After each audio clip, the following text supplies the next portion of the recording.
Welcome back. From downsizing vehicles to cutting out the delicacies. Yep, this is how consumers are managing the barrage of local price increases. Andrea Kotlolo went to shopping centres and fuel stations to find out how consumers are coping. Consumers are watching their wallets more than ever before. An affordability index shows a basic food basket is 9% more than it was a year ago. And the petrol price is the highest it's ever been. But wait, there's more. From next month, Eskom will also be taking more from you. So, how are people cutting back? Well, fuel is the biggest issue for me.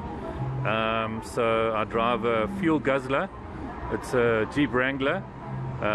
So it kind of sits in the garage now.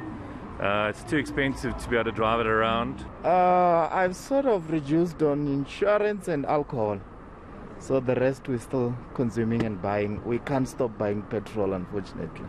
I actually had to cut out my car insurance because it was so expensive and I couldn't afford paying the car insurance while the petrol is so high.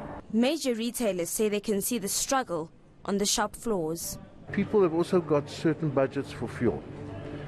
And if they exceed that budget, they just don't go anywhere. And that affects us here on feet-wise.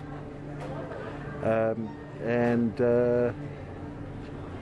also their spend, because now if they do need to go, they're going to now take money from another budget to add to fuel and cut down on what they buy. So of course, again, your basket value would drop and your feet also drop in a store. Not extremely well. I think especially coming out of COVID into the increase, the financial strain on everyone is quite high. So my personal example is I've moved in with my brother now, just to cut costs on living on my own, groceries and all of those things. So we all combine our funds together and kind of just live together itself. Finance Minister Enoch Godongwana kept tax increases at bay and even announced a 0% increase on fuel levies last week. But that won't go far, as consumers will have to watch their spending. Andrea Kotlolo, Johannesburg.